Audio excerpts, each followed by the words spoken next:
Good evening, everyone. Thank you for joining us tonight. My name is Jessica Holmes, and I am one of the school counselors here at Knightdale High School. And I just want to welcome you all to Senior Night for the class of 2021. We are so glad that you are here to join us and learn more about senior year, the college application process, financial aid, and so much more. So for the rest of the presentation this evening, I'm going to be sharing a PowerPoint slide. If you have any questions at all during this presentation, please put your questions in the chat box. We have other counselors that are listening in on the presentation, and they will be writing down every question that comes in.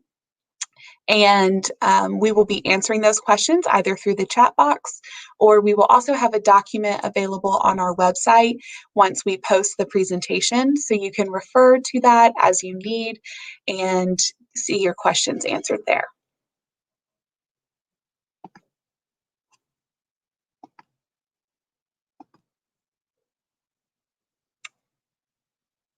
All right, let's just make sure this is working. Give me 1 second.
All right, sorry about that. This is the first time that I'm using this system, so I just had to confirm with another counselor that everything looked good. So let's begin.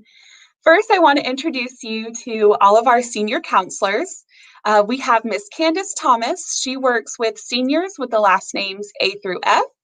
And you see her contact information below, as well as all of our other counselors with their email address and their office extension. We have Miss Kate Davis. She works with seniors with the last names G through N. I am Miss Jessica Holmes. I work with seniors with the last names O through Z.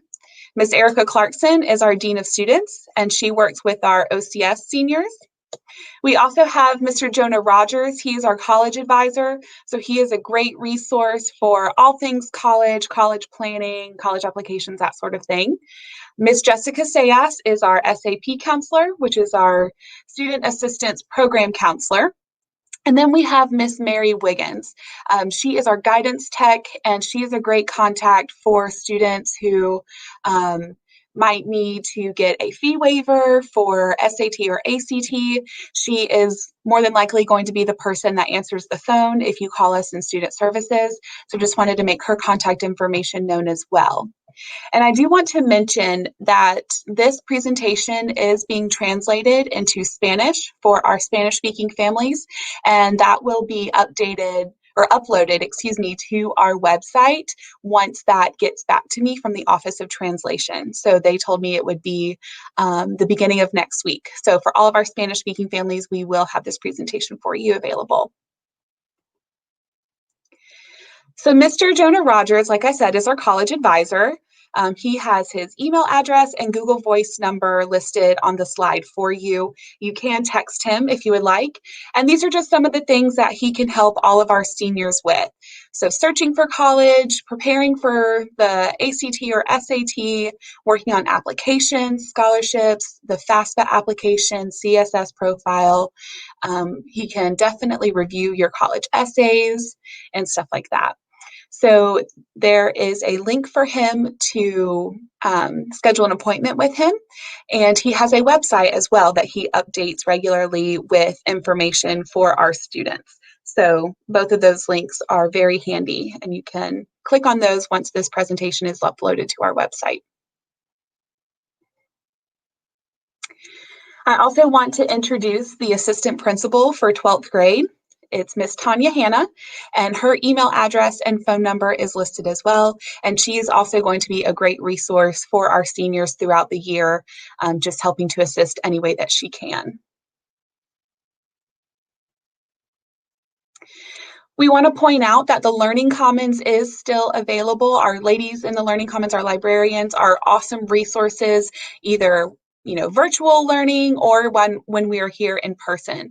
So they have several different ways that you can contact them. They have a chat box that is open every day on their website when they are in the office. So if you just have a quick question or need help finding a resource, the chat box is an easy way to get in touch with them. They also have virtual office hours every day through Google Meet, and their Google Meet code is listed at the bottom there for you in the orange circle. It's KHS Library. So if you're having any technical issues or need any help accessing resources, their virtual office hours are a great place for you to do that. And you see their website listed there as well.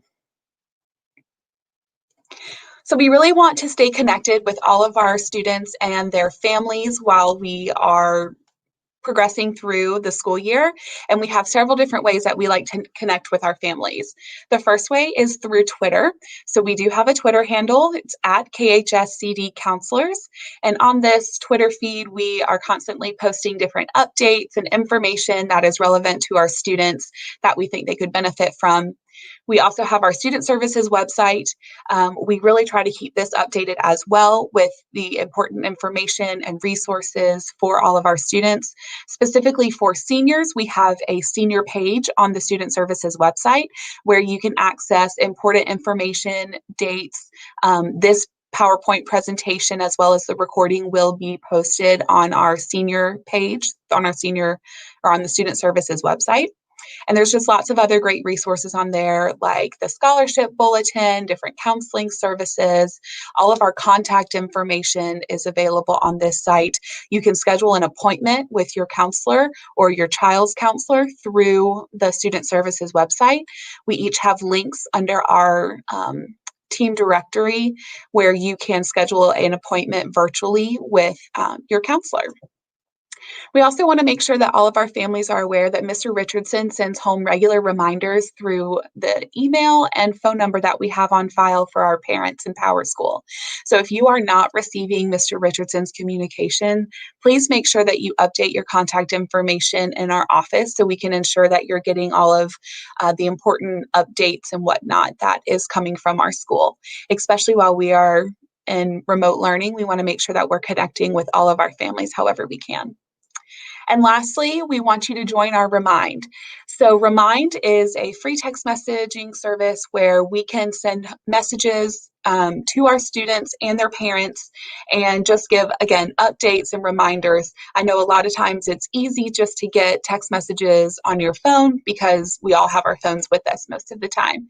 So we have it broken down by each counselor's caseload. So you are going to text the message that goes along with your student's last name. So for students A through F, you see the message is at KHS 2021 AF. For students' last names G through N, it's the same, but we're just replacing the letters G through N. And then O through Z, KHS 2021 OZ. And you're going to text that message to 81010. And this is going to be something that we use all year. If you have an underclassman by chance, we also have these Remind groups set up for our underclassmen, and those reminds will follow your student through graduation. So you don't have to sign up every year, which is really nice. So I quickly want to go over graduation requirements. Students need a total of 26 credits to graduate from Knightdale High School. You need 4 English classes, 4 maths, 4 social studies, 3 science, 1 credit of healthful living, and 10 electives. 2 of those electives must be a foreign language credit if the student is planning to attend a four-year college or university. So it is not required that students receive the 2 foreign language credits if they're graduating from high school and planning to enlist in the military or go into the workforce right away.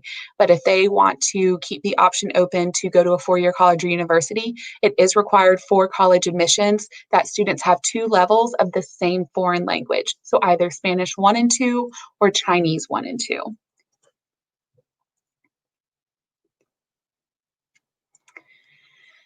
So Wake County moved to the Latin class ranking system a couple years ago. Instead of honoring a valedictorian and salutatorian, we now honor all of our students whose GPAs fall in the ranges that you see listed here.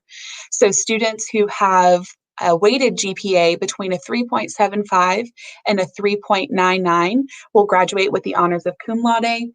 A weighted GPA between a 4.0 and a 4.249 will be magna cum laude, and students with a weighted GPA above a 4.25 will graduate summa cum laude. So the class rank will still appear on students' transcripts. And of course, transcripts are sent to colleges, so they are still able to see that. But we do not honor, like I said, a valedictorian and salutatorian at graduation any longer.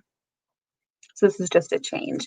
And our students are recognized with their honors graduation standard with different graduation stoles at the ceremony.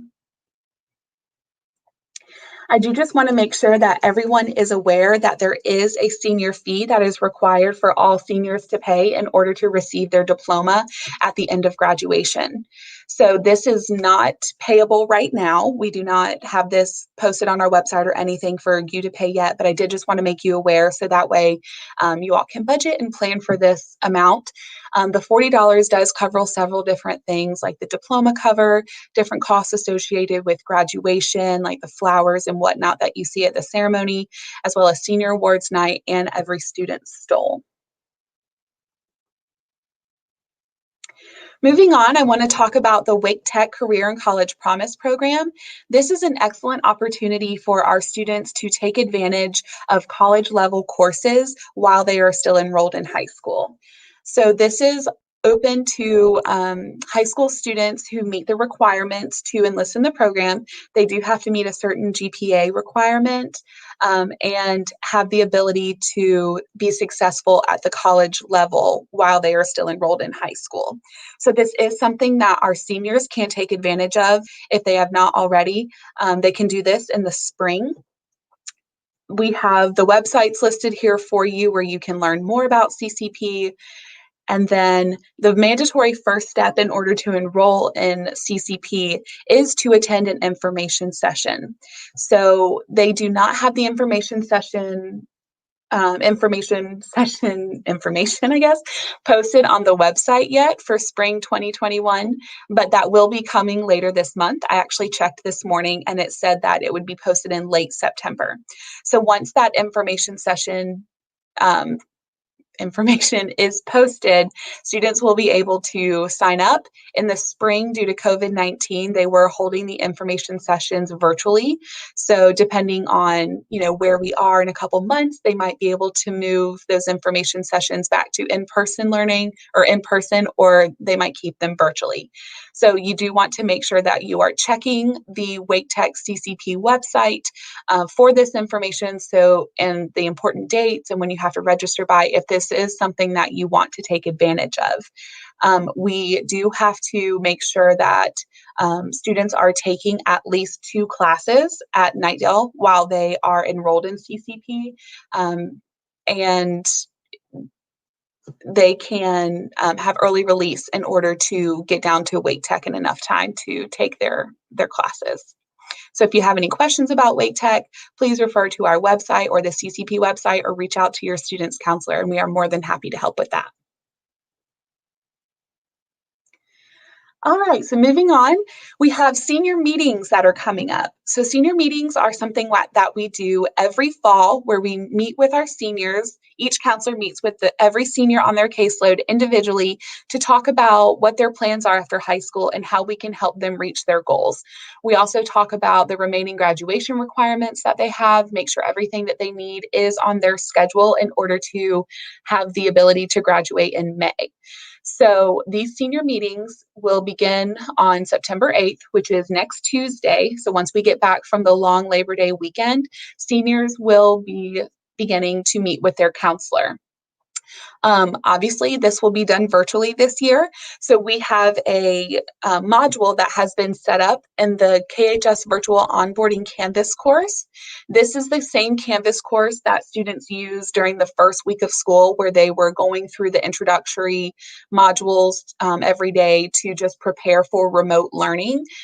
So seniors are able to access this new module, which is titled Senior Meetings. They are able to access that now in that Canvas course. There are several things that seniors are required to do before they can sign up for their senior meeting. There are a couple videos that we've prepared that we would like seniors to look at. We have a senior needs survey that we want you to fill out just so we can kind of get an idea of what it is that you need our help with and how, can we better support you this year. So once all of those things are done, the very last thing in the module is the link to sign up for a senior meeting. We do have it broken down by each counselor's caseload. So again, Miss Thomas working with her students, A through F, Miss Davis with her students, G through N, and then myself, O through Z. So students will be able to click on the appropriate link and they can sign up for a time that works for them. We have tried to make ourselves as available as possible over the next 2 weeks to meet with seniors during times that are convenient. We have times as early, I believe, as 8 a.m., and we go until about 3 p.m. every day, depending on our schedules.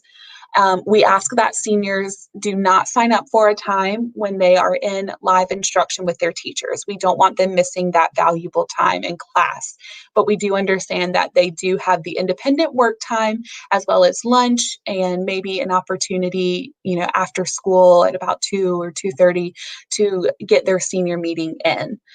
This is a really great time for seniors to come prepared with any questions that they may have, either about senior year or the college application process or anything like that. And we really want this time to be valuable and useful for all of our students. So again, this module is open now and seniors can begin signing up for their meetings that start on Tuesday. And counselors will be emailing the link for seniors to join, so that way we can meet virtually. One of the things that is in the Canvas module that we have seniors go through is how to request a transcript. So I wanted to add that on here just so parents were aware as well. There are several different ways for students to request a transcript depending on where they need it to be sent. So the Common App is a website where students can apply to multiple schools through one site. Same with Coalition app. So if a student is using the Common App or the Coalition app in order to apply to a college or university, we as the counselors will take care of sending the transcript over. There's nothing that the student needs to do right now. For schools in North Carolina that are not using the Common App or the Coalition app, students are going to be required to submit their transcript through cfnc.org. It is completely free to send any transcript to schools in North Carolina, whether that be a community college, a public four-year university, or a private four-year university. But it is up to the student to submit that through CFNC. And lastly, for schools outside of North Carolina, for students who need their transcript sent to the NCAA Eligibility Center, and while we are virtual, for students who need to request a transcript for a scholarship they are applying for, they are going to be using the website wcpss.scriborder.com. So again, it is up to the student to request this to be sent to the college or scholarship place that needs it. We as counselors do not have the ability to send official transcripts. We are unable to send those through email. So students will use one of these three options to get their transcript sent where it needs to. One quick note about ScribOrder is the first 3 requests are free, and after that, there is a $5 charge. It is required that all students, regardless of how they applied to college or where the college is located, that they request their final transcript at the end of the year to be sent to the school that they need to have receive it. So all students, whether they are going to school in North Carolina, outside of North Carolina, will use the wcpss.scriborder.com website. And again, this is something that we will most definitely go over with our seniors as we get closer to the end of the year. But I did just want to throw that in there now so you all can be aware. When we're looking at college admissions requirements, there are certain minimums that students must meet in order to be considered for admissions to the UNC system schools. So these admissions requirements that you see on the screen here, they are not if a student has these test scores and GPA, it is not a guarantee that they will get into a UNC system school of their choice, but it does say that the school can look at them. So a student must have a weighted GPA of at least a 2.5, an SAT score of an 880, or an ACT composite score of a 17. And again, we get this question a lot, but the Wake County Public School System graduation requirements, plus the 2 levels of the same foreign language that I mentioned earlier, will guarantee that students meet the course requirements in order to gain admissions into a UNC system school. And then I do have a note here on the bottom that I want to make sure I point out to everyone. Due to COVID-19, the UNC system schools are not requiring SAT or ACT scores for students who are applying in spring, summer, and fall of 2021. As I'm sure a lot of you have realized, the College Board and ACT organizations have had to cancel many of the test dates due to COVID-19 over the summer. And there are a lot of regulations and rules in place for the SAT and ACT test administrations for the fall. So if you have a test score and you're happy with that score and you think it's going to be a valuable part of your application, by all means, we want you to submit that with your college application. But if you were unable to take the ACT or the SAT, don't fret. Still go ahead and submit your college applications, and those admissions officers will be looking at the whole student and the whole application. They're really going to want to see the courses that you took in high school. They're going to want to see the leadership opportunities that you took advantage of and that sort of thing. So that's why it's also really important that you take your senior year seriously, because colleges will be looking at that probably more than ever, because they will not have those test scores necessarily for all students. When we're thinking about community college admissions, there is an open door policy.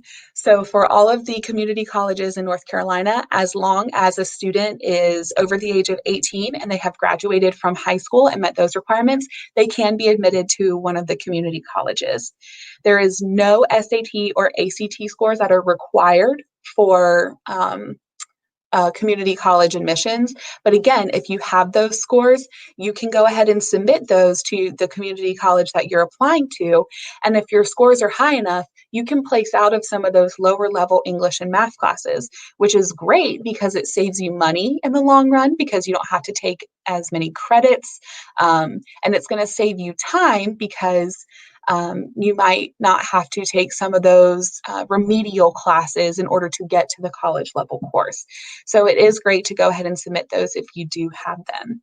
And I've listed the community college website at the bottom for you, so that way you can see what community colleges are offered in North Carolina.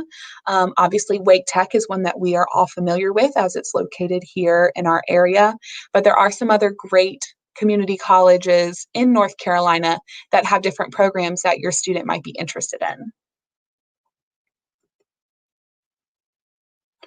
So looking at the differences between the ACT and the SAT, there are several differences. It is not required for students to take both the ACT and the SAT. It is completely up to the student what they want to do. Some students do choose to take both because they might perform better on one than they do on the other. For example, the ACT has a science section, whereas the SAT does not. So if you are strong in science or you are thinking about going into a science related field in college, you might want to consider taking the ACT because it is going to have that science section there for you for the colleges to view. But they will accept either or. You can see the max scores for each test. You can see the price for each test. And we do want to make sure that you are aware that test waivers are available for students who qualify for them. If you think that you might qualify or you think that your student might qualify for an SAT or ACT fee waiver, you can reach out to Ms. Wiggins, our guidance tech, and she can help assist you in determining whether or not you qualify for that test waiver and get that information for you. It is up to the student to register for the ACT or the SAT. So we have those links there for you. And either one of our school counselors or our college advisor, Mr. Rogers, can assist in helping you sign up if that is something that you need. There are a couple big changes that are coming to the ACT beginning this month, and I think it's important to note what these changes are. So the first is section retesting. So this is actually a pretty cool new feature. And what it is once a student takes the full length ACT, they will have the ability to retake either one or more sections without having to take the entire ACT over again. So all of our juniors do take the full length ACT here at school every spring. Our juniors were able to take it in February or early March before we went out due to COVID-19. So we do have many students who already have a full length ACT score. So if you get your test score back and you realize like, oh, I think I can do better on the math section, you can go in and just retake the math ACT section and get a new score and send that to the colleges.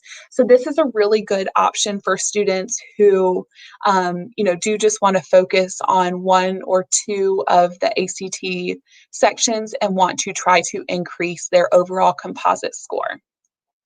Something else that is new to the ACT starting this month is super scoring. So this is probably a term that you all are familiar with if you have taken the SAT. The SAT has been super scoring for a while, and the ACT is now going to have the super score on their student score reports. So what is a super score? A super score is going to be where a student's overall composite score is a combination of their highest test scores over multiple ACT tests. So for example, if a student scored higher on the math section when they took the ACT here at school in February, and they retake the ACT over the summer and they have a higher reading section, they can combine the reading section from now and the math section from before in order to have a super score. So taking those two different exam scores. So this is really a great option for students, and those super score composite scores will be sent to the colleges that you want to receive them. They will see the individual scores every time that you took the exam, but that super score is what they're really going to be focusing on. And then this is just another slide I wanted to point out and make sure that everyone was aware, again, that all of the UNC system schools are not requiring the ACT or the SAT for spring, summer, or fall 2021 admissions. There are many other schools outside of the UNC system, outside of North Carolina, who are doing the same thing, but it is important that you make sure when you're applying to these colleges that you are double checking with their admissions office and double checking that you know where they stand with the ACT and SAT test score requirement. Some schools might say that they do still require it. I think that's going to be few and far between during this time, but I do think it's important that everyone double check with the admissions office so you know what it is that you need to submit with your application. Counselor recommendations or counselor statements are something that many schools require with their applications. So if you or your student needs a counselor recommendation to be written for their application, please make sure that they give us at least 10 days notice in order to get that written for them. We want to make sure that it is the best statement that we can write for that student. And so if we have to do it at the last minute, either it's not going to be written very well, or we can't even guarantee that it will be written at all.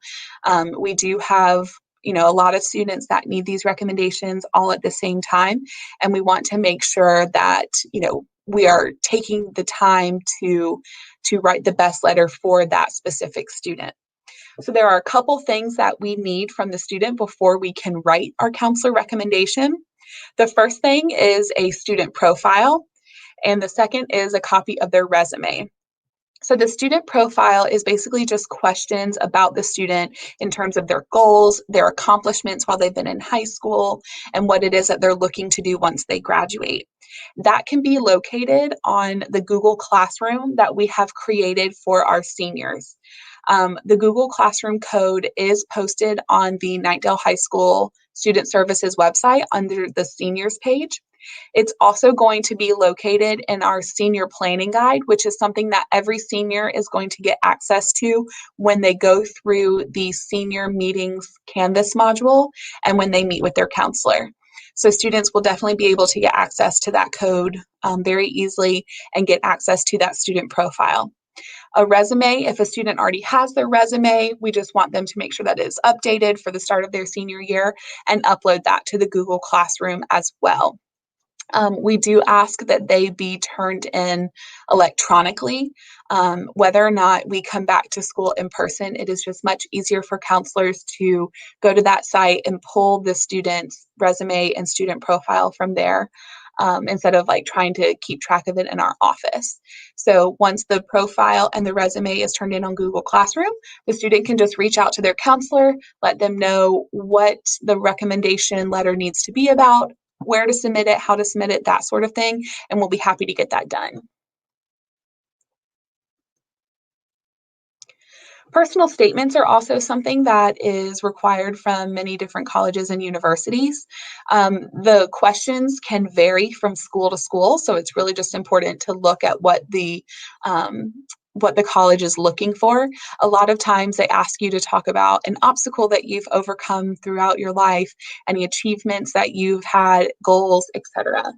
Make sure that when you are writing your personal statement, you are writing multiple drafts of it. Make sure that you're having more than one person look at it. Have your teachers look at it. Have your counselor look at it. Mr. Rogers, the college advisor, he's more than happy to look at it. Your parents, your friends, anybody that can get their eyes on your personal statements, you want them to read it. You want to make sure that all of the grammatical errors are taken care of. There's no spelling errors. Stuff like that is going to be a really easy way for colleges to wean out some of the students who might not be the best candidate for their school. As you guys know, a lot of the schools in our area are very competitive, and looking at personal statements is one way for colleges and universities to see who you are and what you can bring to the table in order to, better their school. So this is your time to shine.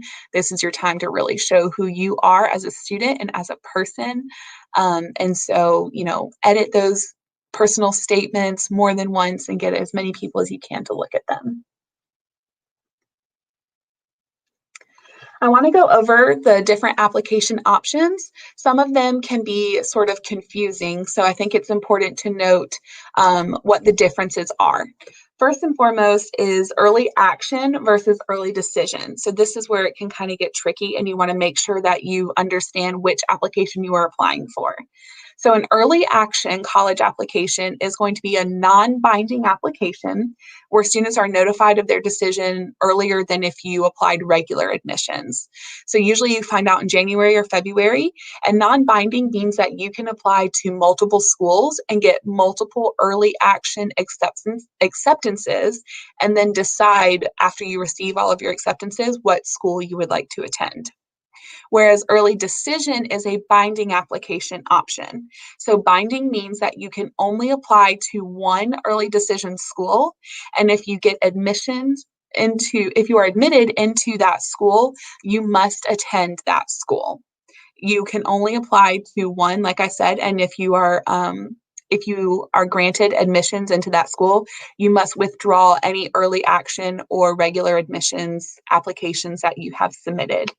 The only way that you can get out of this binding application is if you get a financial aid package, and it is not suitable for what your needs are. So really make sure that you're paying attention when you are filling out applications and see if it is a early decision application. If it is early decision, make sure it is your number one school and you definitely want to go there.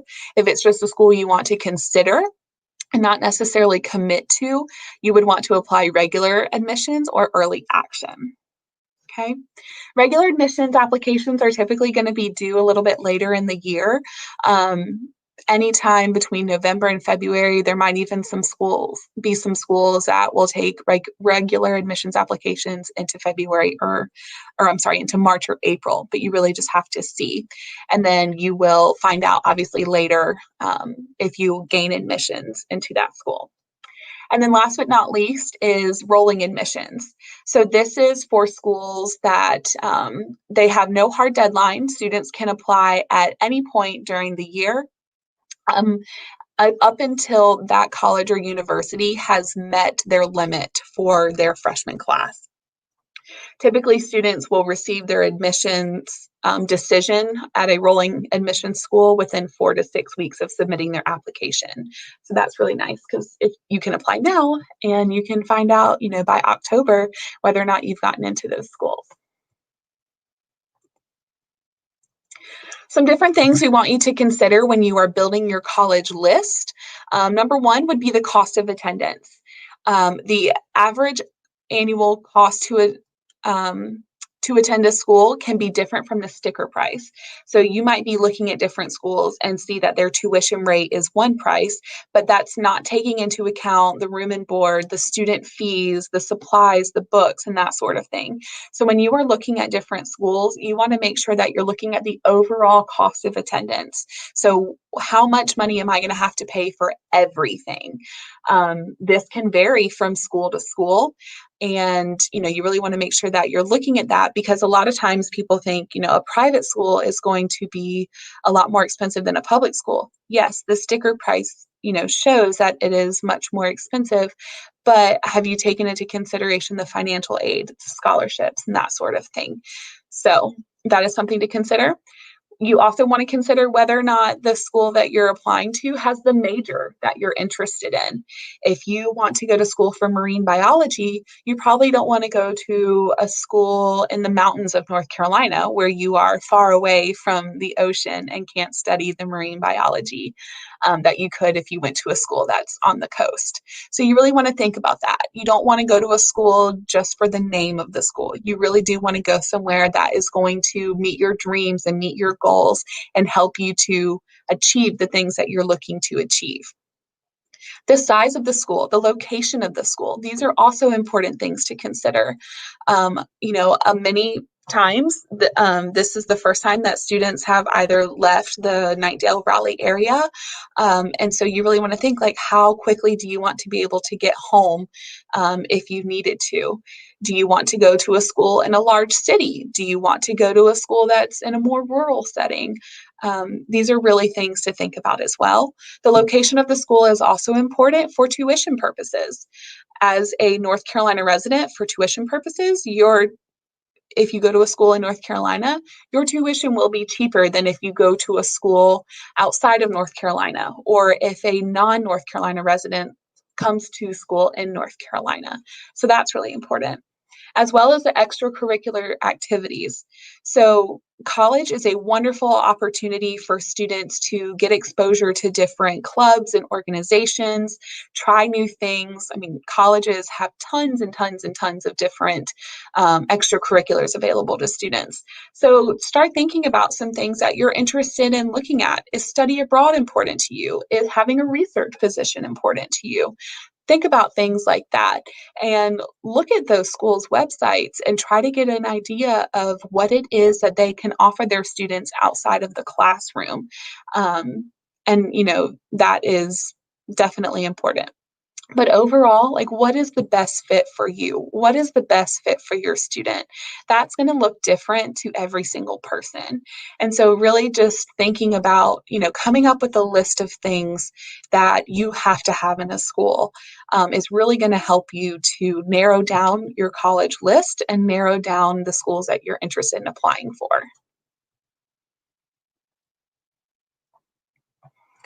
So there is something called the North Carolina Comprehensive Articulation Agreement. So basically, that is just a big fancy term that says that any school or any student who begins their college education at a community college and earns their associate's degree, they guarantee that those credits will transfer to one of the 16 UNC system schools. So a student can, for example, begin at Wake Tech. They can earn their associates in science, for example, in 2 years, and then they can apply to UNC Pembroke. And if they are awarded admissions into UNC Pembroke, they guarantee that those classes that were taken at Wake Tech will transfer over to UNC Pembroke or any of the other 15 UNC system schools. It does not guarantee that a student will gain admissions into the UNC system that they are applying to. It just means that their classes will transfer, which will allow them to transfer to the UNC system school as a junior and begin taking their classes for their major and graduate at the end, like at the end of 2 years at that UNC system school with their bachelor's degree. There is something similar for the private independent schools in North Carolina, but I wanted to point this out for our UNC system schools. So moving on to paying for college. So we all know that college can be very expensive, but thankfully there are many different ways that you can get some financial aid or scholarship money to help cover that cost. So the first thing is really, really important. It's the FAFSA. FAFSA stands for Free Application for Federal Student Aid, and you've got the website listed there for you. A lot of times there are websites that are trying to rip you off and trying to scam you and say that they can do their FAFSA for you or they guarantee that you'll get money for college or things like that. Don't believe them. That's why we put on here, beware of scams. The only website that you can complete your FAFSA on and know that it was done right and know that your information is protected is the website listed here, fafsa.ed.gov. Your FAFSA will determine the money that you are eligible to receive in terms of financial aid, state grants, work studies, some scholarships, and student loans. So this is really important for all students to complete, regardless of your family's income, regardless of what your plans are right now post-secondary, because your plans can change. Your financial situation can change, especially with COVID going on right now. You really want to make sure that you have that FAFSA on file. So in case something happens, 3 months into your freshman year at college, that your school can go back and look at your FAFSA information and they can make any changes as needed. The FAFSA is required for our student athletes to complete, even if you are, trying to get a full ride scholarship for athletics, you still want to make sure that you complete your FAFSA. So we encourage 100% of students to complete their FAFSA and complete it early. You can see on the screen that the FAFSA opens October 1st. So that is less than a month away. And you are going to need to use your tax information in order to complete the FAFSA. So both the parents' taxes and the students' tax information, if they've had a job, will be required on the FAFSA application. And you will see that you will use the 2019 tax information for the 2021-2022 college school year. So they call it prior tax information. So you use your tax information from 2 years ago. And, the colleges do understand that finances can change from 2019. And so if you complete your FAFSA and you feel like you are not getting the money that you are eligible for, or you can always reach out to the schools that you're applying to, and they can walk you through a process to update your FAFSA and update your financial information, and they can try to see if they can get you some more money. It's always okay to ask for more money from the colleges that you're interested in going to. The FAFSA is just one piece of the puzzle that they look at for your finances. We have a financial aid advisor who is going to be working here at Knightdale very soon. It's Miss Winters. Miss Winters has been here for as long as I've been at Knightdale, maybe even longer. But she is definitely a great resource for all things FAFSA. She can meet with students and with parents to complete the FAFSA. I assume that she will have some sort of virtual meeting place set up where she can still assist families once the FAFSA opens on October 1st. She is typically available for Knightdale families 1 day a week. So with COVID and us being in school virtually, I'm not sure whether or not that is going to change, but we will present that information to our families once we gather that. We also have our college advisor, Mr. Rogers, who can definitely help with FAFSA as well. He is a great resource for questions, and he is at Knightdale every day, or available to our students virtually every day. So you can make an appointment to speak with him about your financial aid and your FAFSA as well. And then, of course, your school counselors, Ms. Thomas, Ms. Davis, and myself, we're all able to help with the FAFSA as well. So if you have questions, you do have multiple different resources and contact people that you can reach out to. The FAFSA can feel overwhelming at first to complete when you look at it, but really once you have all the information gathered that you need, they say it takes no more than 30 minutes to complete it. So we'll be working with our students to get that completed once it opens on October 1st. So what happens once you submit your FAFSA? The first thing is you're going to receive your SAR report, your SAR report, your student aid report is what that stands for. So this is basically a summary of everything that you entered into FAFSA. It's going to show a basic overview of your financial situation. It's going to answer some questions that you might have, any general knowledge questions. And then it's also going to show your EFC, your expected family contribution. So this is the amount, or this is the indicator that the FAFSA says is the family's financial strength. So that is the number that is sent to the colleges that you want to receive your FAFSA information, your financial aid information, and that is how they will determine what sort of aid you can receive specifically from the colleges. FAFSA will give you, like I mentioned earlier, it will give you any loans or state grants or federal work study programs that you might qualify for. But you also want to see if you can receive any money from the colleges that you're applying to. And so that information will be sent off to them. And then, like I said, you can speak with someone in the financial aid office at the school that you will be attending. If there is a change in your financial situation or you're trying to request more money, financial aid officers can definitely assist with that at the schools. Something else I want to point out is verification. You will see on this slide that verification is a process where FAFSA basically just verifies that the information you put on your FAFSA form is accurate. So it can seem kind of scary if you get selected for verification. You might think that you did something wrong or you mistakenly put something down on your FAFSA application that you didn't mean to, or you reported something incorrectly, but that's not necessarily always the case. About 30% of FAFSA forms that are submitted are selected for verification. It's just a way for them to double check and make sure that everything is good. And there are also some schools, some universities that look at all that requests for verification for all of their students who submit a form. So the main thing is just don't be worried if you are selected for verification. You'll just want to make sure that you submit any additional paperwork that the school is requesting. And you'll want to do that in a timely manner. You'll want to do it by the deadline that they give you. If you don't, you will not be able to receive any financial aid.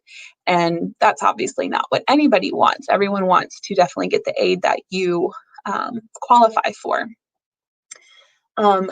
Another important reason to get the verification done early and to get your FAFSA form done early in general is that once the federal aid is distributed, there is nothing else to give out.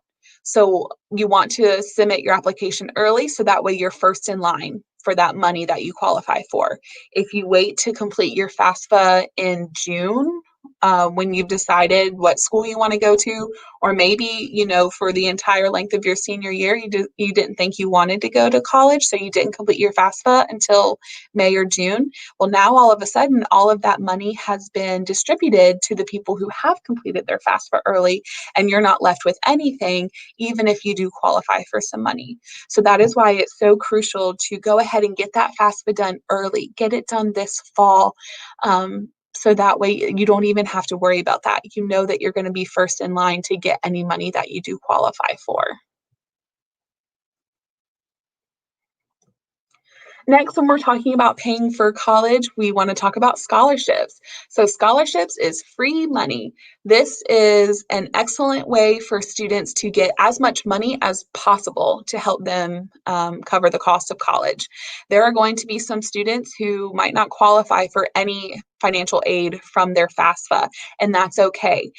You can still apply for scholarships to help cover the cost of college. Or if you do qualify for aid from your FAFSA, but it doesn't cover everything, you can apply for scholarships. Anybody and everybody can apply for scholarships.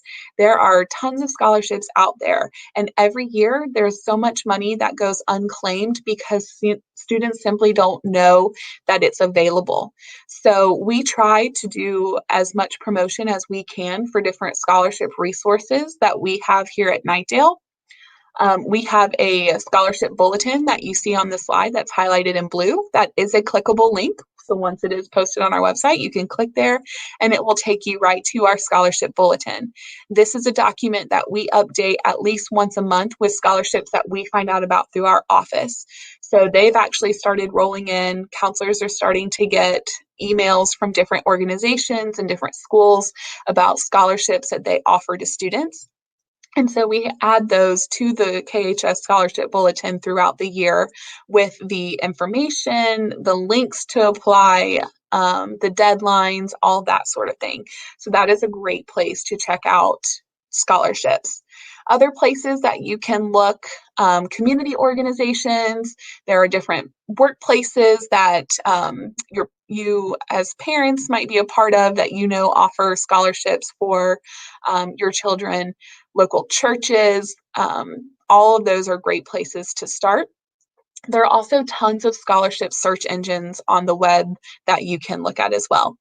One of the things that we go over in senior meetings is a list of all of those different search engines. We have a whole page of search engines that students can go and look at. You can also just do a basic Google search, and that will pull up a lot of scholarships as well. But you want to apply early and apply often. So don't wait to apply for scholarships until you have decided what school you want to go to. Start applying now, even if you have no idea if you want to go to college or you don't know what college you want to go to, you can still apply for scholarships. There are scholarships that are not specified or that aren't just for one certain school. There are scholarships that are general. There are scholarships specific for grades, specific for achievements, different talents. I mean, there really are scholarships for everything. So keep looking and apply all the time. And then I put beware of scams on here as well, like I did for the FAFSA, because there are going to be websites that say, they can guarantee that, like, if you pay this amount of money, they guarantee that you'll get that back and more in scholarships. Don't buy that. Applying for scholarships is always free.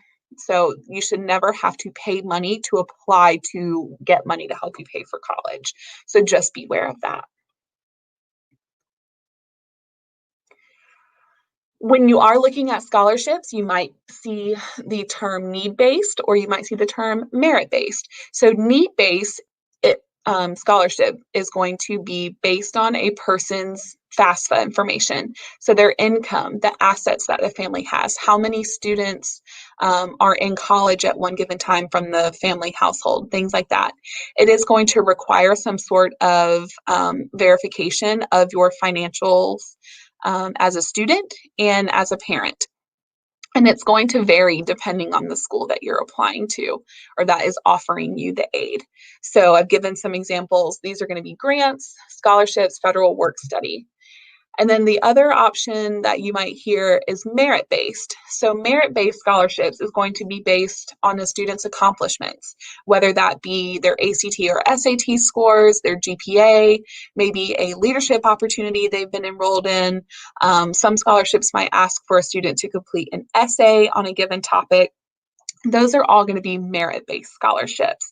And these scholarships do not look at a student's finances. That is not taken into account. This could be included in the admissions process that a student completes in order to gain admissions into the school, or it could be an extra application. A lot of times at this point in the school year, early on, you're going to see a lot of scholarships that say, student needs to apply by this deadline to our school, as well as complete this application in order to be considered for scholarship opportunities. So make sure that you are, following those deadlines and getting in those scholarships on time so that way you can be considered for any merit-based money that is out there. We do have several big scholarships that are coming up at Knightdale. The Morehead Cain Scholarship is specific to UNC Chapel Hill. It is a very prestigious scholarship where students are able to get a full ride to UNC Chapel Hill, in addition to getting their tuition and room and board and whatnot covered for 4 years. There's also different summer enrichment opportunities and things that are held throughout the school year for students who are awarded the Morehead Cain Scholarship. So Knightdale High School is able to nominate 3 of our students for the Morehead Cain Scholarship. This does not guarantee that they will be awarded the Morehead Cain Scholarship from UNC, but they will be thrown into the mix, and UNC Chapel Hill will begin looking over those applications for whatever the next step is. Students who do not receive one of the 3 school nominations are able to self-nominate if they would like. And we have the website listed there where you can learn more about the Morehead Cain and the type of student that they are looking for. That due date is quickly approaching. It is due September 10th by 2:30 p.m. And all 3 of these scholarships, I will go ahead and note, can be found on the Student Services website on our scholarship bulletin. So if you go to our Student Services website and click on scholarships and financial aid, you will see all 3 of these applications. So Morehead Cain, like I said, is due September 10th, which is next week. The Park Scholarship is specific to NC State. So again, this is a very prestigious scholarship that is specific to students who want to attend NC State. You get a 4-year full ride to NC State covering tuition, room and board, fees, all that sort of thing, in addition to the summer enrichment opportunities and guest speakers and whatnot throughout the year. We at Knightdale are able to nominate 2 of our seniors for this scholarship. And again, if you do not receive the school nomination, students are able to self-nominate. So this scholarship is due October 1st by 2:30. And again, you can find that application on the Student Services website. Last but not least is the Levine Scholarship. This is specific to UNC Charlotte. So we do not have a limit to the number of nominations that we can submit for the Levine Scholarship. So any student that is interested in being a Levine Scholar and apply to UNC Charlotte, let your counselors know and we can help you get nominated for the scholarship. In the past, it had to come from a counselor. You had to have a counselor nominate you through the online system. But new this year, students are able to nominate themselves. So did want to make that point. And again, you have the website there, and I just realized that I missed the L on the Levine Scholars website, so I will fix that before this is posted on the school website. But if you are writing it down, it would be levinescholars.uncc.edu. And that deadline to apply is October 8th at 12 p.m. So just make note of these really awesome scholarship opportunities that are coming up. We would love to see many of our students apply. And then, of course, we will let the nominees know who they are. And any applicant who is not the nomination, we will let them know. So that way, if they're still interested, they can self-nominate. Another part of the college application process and financial aid is going to be the Residency Determination Service, or RDS, as is more commonly called. So RDS is a one-stop shop basically for students who are trying to gain in-state tuition for a North Carolina school. It's like a one-stop shop application. In the past, each different college had different residency questions that were asked. So you might be completing, the same questions over and over if you're applying to multiple schools.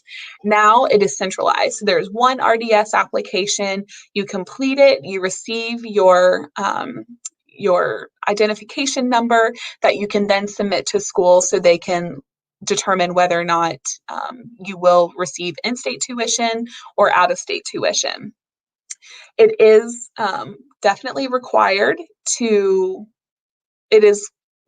for students to complete the RDS if you're trying to get in-state tuition, which I would assume most of our students are trying to do, being that we live in North Carolina now. There are applications that can be submitted without the RDS, and I'm going to go ahead and show that. So the UNC system schools in the middle, the public schools in North Carolina, the 16 public schools, the RDS is completed as part of the application process. So you don't necessarily have to submit the RDS with your application, but at some point in the application process, it will be required to give that to the school.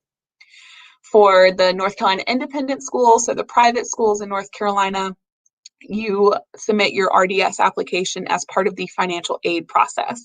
So not necessarily during the application process when you're trying to determine whether or not you will gain admissions into the school, but as part of the financial aid process for that school, you will be required to complete the RDS.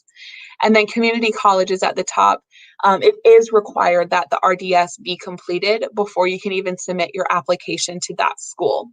So you just want to, make note that there are different times when the RDS will be required, but I say go ahead and just knock out your RDS right now. It's open right now. You can complete it now. And you can just keep the number that they give you, your residency identification number. You can keep that handy so that when you are submitting your applications, if they ask you for it, you've got it ready to go. You can also complete the RDS at the same time as your FAFSA because it does ask for similar information. It asks about the parents' finances, if you have any, if you own any homes or anything like that in North Carolina. Those are the sort of questions you can expect. And I'm going to go back a slide. The website to complete the RDS is at the bottom in blue. It's ncresidency.org.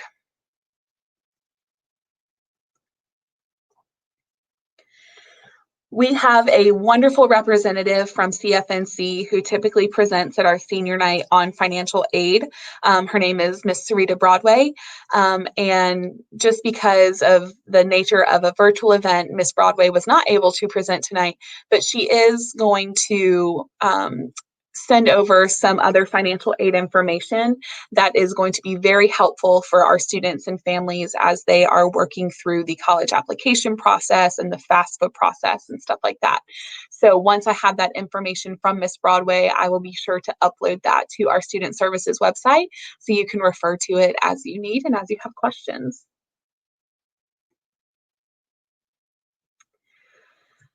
North Carolina College Application Week is quickly approaching. It is going to be October 19th through 23rd. So this is a week where there are some colleges in North Carolina that completely waive their application fees. It is not all schools in North Carolina, but there is quite a good number of schools that do participate in this. When I looked yesterday, the list of participating schools was not yet on the website, but they will be available as we get closer to the application week. So once that list is presented, you want to make sure that you go through it and see what schools you're interested in applying to, and you can make note to wait and apply during that week in October, and that's going to save you tons of money. Application fees can be anywhere from $40 to $90. So waiting to apply to some schools during this week will save you a lot of money. The NC Countdown to College is a month-long initiative that CFNC puts on. So in the month of October leading up to college application week, there are different things like preparing for financial aid, preparing to fill out a college application, and that sort of thing. There were some really good events going on, and I've given you all the website where you can go and look more at the North Carolina Countdown to College and specifically college application week. We will be holding some sort of events during college application week for our seniors to complete their applications, complete their RDS and their FAFSA with counselors and our college advisor available to help answer questions. So information on that will be forthcoming. All right, so we've talked a lot about students who are interested in going to college after high school, but we know that that's not everyone's plan. And so we want to make sure that we are also letting our students and families know if you are interested in going into the military, we have resources to help you all as well. We typically have recruiters that are on campus throughout the school year, but due obviously to the nature of virtual learning, we're not able to do that at this time. But if you would like to speak with a recruiter, please reach out to Miss Meeks. She is our career development coordinator, and she can help get you in touch with the military recruiter for the branch that you're interested in for our school. So I will give you Miss Meeks' contact information in just a minute, but she is going to be an excellent resource to get that contact information. Students who are interested in enlisting in the military after high school do have to take the ASVAB. This is a test that is required for military entrance, like the SAT or ACT is required for college admissions. I checked with Miss Meeks towards the end of last week, and due to the nature of COVID-19, unfortunately, we're not able to give the ASVAB here on campus in the fall. We are hoping to be able to do that in the spring if and when we are back on campus full time. But as we have more information on the ASVAB and when and how it will be offered, we will be sure to give that information to you all as well. And then just a quick note that there are options for students to attend college and enlist after they graduate from college. This is called College ROTC, and there are scholarship opportunities that are available to students who are interested in this. You can go into the military with a higher rank than if you were to just enlist after high school. So there are different options depending on what your goals are in terms of enlisting in the military and what you want to do after high school. And then we also know that there are some students that just want to go directly into the workforce and get a career upon graduating from high school. So we have resources for that as well. So Miss Meeks, again, is our career development coordinator. So this is her email. You can email her if you have questions about the workforce, or like I said earlier, she is a good contact person to get in touch with our military recruiters. So smeeks@wcpss.net. In terms of those students who are looking to find work after high school, Miss Meeks can help you with your resume. She can help you identify what a good career choice might be for you, depending on your interest and your strengths and that sort of thing. And then she has contacts with different employers, so she can help you, figure out how to get an interview, how to submit an application. She can help you, with different skills that you're going to need during a job interview. So she's a great resource. Just some tips for senior year. These are going to go for everyone, regardless of what your goals are after high school and what your plans are. But definitely keep up the rigor. Like I mentioned towards the beginning of this presentation, colleges are going to be looking at how you do your senior year. They are going to want to see that you kept up with those honors and those AP classes, if that is something that you were doing at sophomore and junior year. They're going to want to see that you're pushing yourself to take those classes that you may have not had time to take, previously in high school, because we all know that the earlier you are in your high school career, the more graduation requirements you have. You get to senior year, and a lot of students think, oh, I've met graduation requirements, so I'm just going to do early release, or I'm going to take an elective that I feel is easier than some other electives.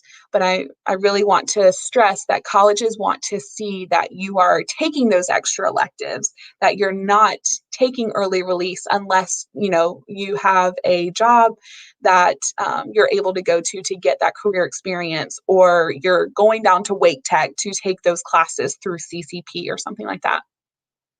You want to make sure that you do well for your entire senior year.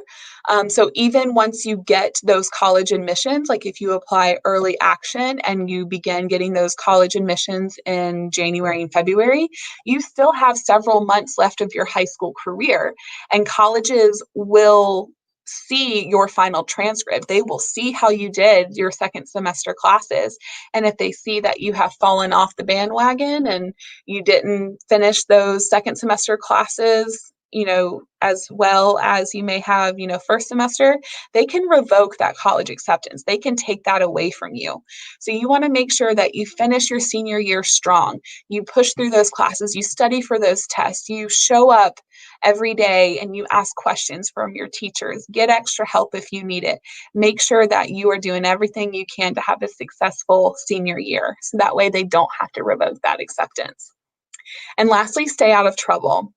Colleges can request your discipline records, and they can use that in their admissions decision for you. So you want to make sure that you're staying out of trouble, doing what you need to, showing up to class, and that sort of thing. And you're going to have a great senior year if you do these. Lastly, I just want to cover some important dates and information that is quickly approaching. Jostens is the company that we use for all of our graduation orders. So whether that be cap and gowns, different senior, t-shirts or keychains or things like that, graduation announcements, all of that will be ordered through Jostens. So we are going to soon we will receive information from Jostens that we will share with our students and families about the different orders that you can place with them. And then September 25th through October 16th will be an online ordering period for families to place their graduation orders. And then once we are hopefully back in school in the spring, on March 25th, graduation announcements and cap and gown orders will be delivered during student lunches. And then we do have a makeup delivery day during lunch on April 15th. Of course, those are conditional depending on whether or not we are back in school. But obviously this information will be shared with our families as we get closer to the distribution dates in the spring. But I have been told that Jostens will provide us with the graduation order information. It'll probably be through email once we have that. So be on the lookout for that on how to order your graduation announcements and cap and gowns. Mark your calendars for some important dates. We've been over senior meetings. Those are going to be September 8th through the 18th. And again, seniors are going to sign up for a time and day that works best for their schedule. Just a reminder that the CFNC College Application Week is going to be October 19th through 23rd. And then looking ahead to the spring, if you've had a student graduate from Knightdale High School in the last few years, you know that we have parent graduation meetings that we hold several times throughout the spring semester. This is just a meeting where we go over important information and dates related to graduation, important information about finishing the school year strong and that sort of thing. So it is required that one parent or guardian attend one of the parent graduation meetings. You do not have to attend all three. We hold 3 different meetings to try to accommodate different schedules. So as of right now, we have the 3 meeting dates that are on the screen for you. Of course, that will be subject to change if we need to, depending on the restrictions and guidelines that we have due to the pandemic. And then last on the screen, I think is what everyone on here is most excited for, and that is graduation. So graduation is scheduled for Thursday, May 27th at 7:00 p.m. So that is a really exciting event, a really exciting time for all of our seniors and their families. And of course, as we have more information leading up to graduation, we will be sure to share that with you all. But I knew that, that would be a date that everyone would want to go ahead and mark on their calendars now.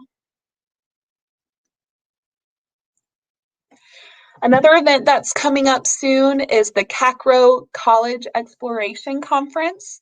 So typically every year there is a huge college career fair, college fair, not career fair, college fair that is held at the NC State McKemmon Center.